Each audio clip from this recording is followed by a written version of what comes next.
Let's get into linked lists in C++. A linked list is just simply memory allocations that reference other memory allocations. And in doing so, we can create this chain of memory allocations. For example, let's say we have an allocation here and an allocation here and an allocation here.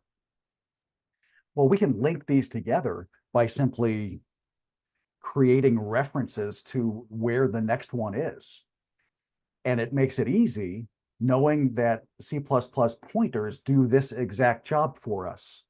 We can create some type of a node here, and somewhere in that node have an actual pointer that just points to another node in the chain. And then at the top part here of our linked list node, we can store some data, and we could store anything that we want in there. It can be a native piece of data, like an integer.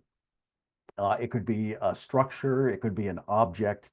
It could be even another type of a data structure. So very, very well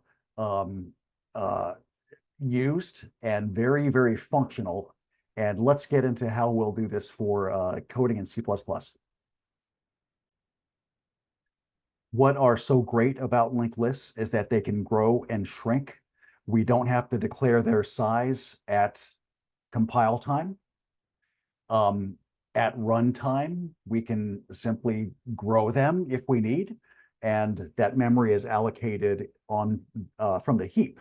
The heap is that portion of memory that is much more dynamic rather than pre-allocated, pre-known requirements for memory that are committed during compile time.